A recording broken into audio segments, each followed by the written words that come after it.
So Gulliver's Travels, the most important prose satire which came down to us. It has been named by various people as one of the 10 greatest books in world literature. I don't know whether this is true, but it's a great book.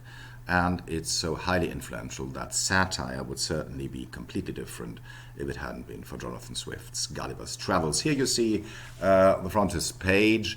The important thing is, first of all, it was published anonymously, because Swift was afraid that he would be charged and persecuted because of all the vitriol that his satire contained. Okay, so what is Gulliver's Travels?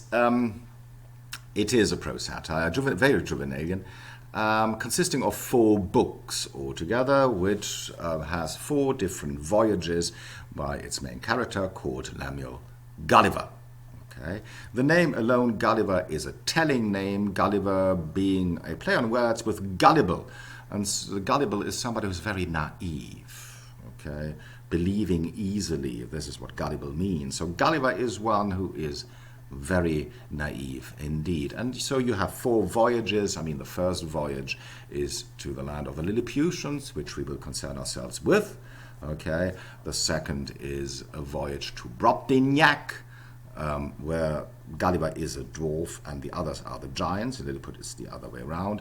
Then the third book, comes to the land of the philosopher king, not the philosopher king, of the philosophers. Yeah, it's a satire on the age of reason and on enlightenment. And the 4th book is about the land of the Houyhnhnms, who are horses. Probably I will talk about those in passing. Important thing is, although people were aware of the fact that it is written by Swift, it doesn't give his name, not in the beginning, okay, because he is afraid of being charged, even sent to prison. I think his publisher was. I'm not quite sure with that. Look it up. We will concern ourselves with the 4th book, predominantly, Gulliver's Travels. There you see a scene from the first book. Did I say 4th book? No, first book. The first book where Gulliver, as a giant, is coming to the land of the Lilliputians. And please say Lilliputians. And this is another telling name, Lilliputians. Lille, in Scandinavian meaning little. It's the same word as little. Lilliputians are the little people. Okay, Gulliver comes to this land, and you see this is one of the opening scenes where these little tiny dwarfs, the Lilliputians,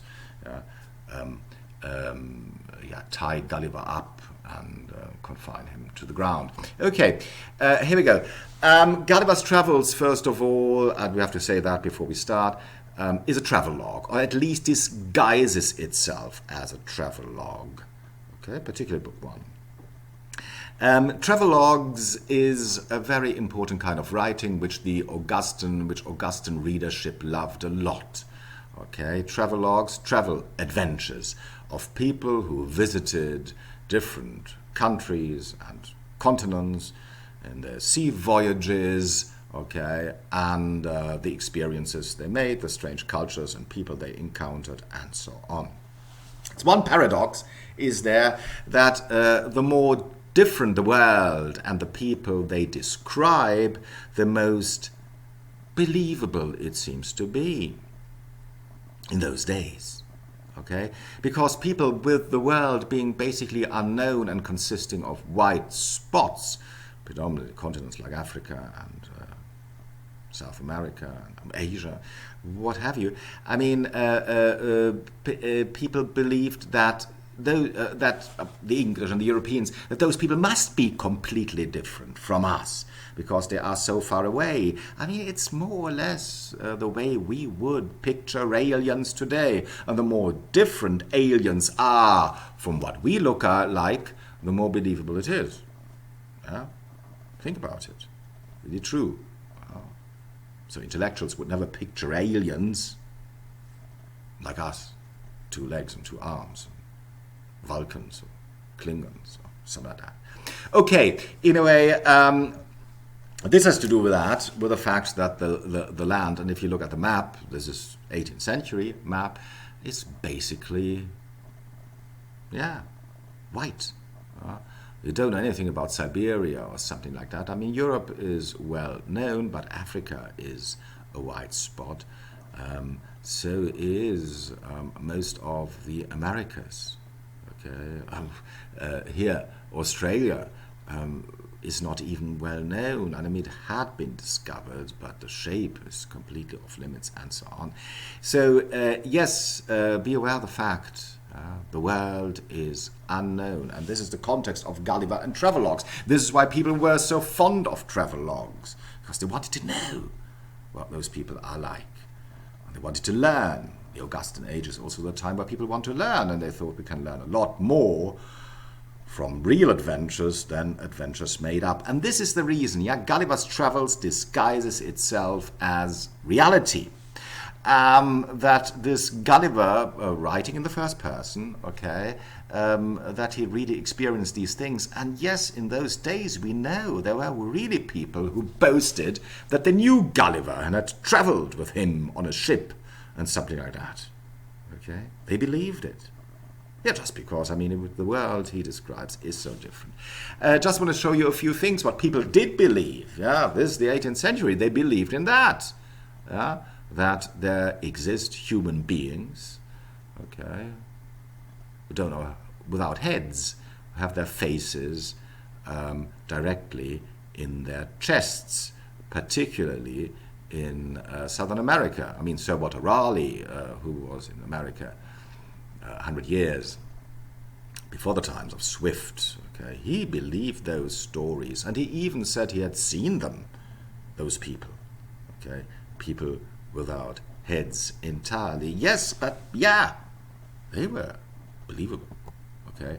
Or that, these are Amazons, okay, Amazons, so tribes of women who only have men to mate with, and then they kill them. Okay, this is what you see here. So women, warriors, okay, who are only interested in men as a sort of, I mean, so that they can impregnate them, and after that they do their own thing and kill the men, what they do here. Yeah, this is a male nightmare, of course, but these Amazons were meant to be real. And please, the Amazon rainforest is named after them, the Amazons, because they believe that in this rainforest, I mean, these women wage havoc, okay, killing men living in their female communities and destroying everything masculine. Okay, yeah, people believed in that. People believed in monopods. Okay, people believed in other people on the other side of the globe or something, who only have one leg. I don't know how they could walk with that, but yes, they believed that. This would be a classical monopod. Monopod meaning 1 foot. So there you have them together. Okay, so the monopod and believing in people with only one eye, cyclopses-like, okay, people with 2 heads, believe that, people with their heads on their chests, as you see here, or people with animal heads, all these things. I mean, you could tell them whatever you wanted to. They believed it. This is my point, okay? So Gulliver's Travels disguises itself as a travelogue because people believed it. They did, okay? And they certainly believed. I mean, if you look at these creatures, I'm believing in a small dwarf that size. Why shouldn't you? Okay, why not? Okay, this by way of introduction, okay, into Gulliver's Travels and the world it inhabits. Travelogues, very, very important. Go back from here.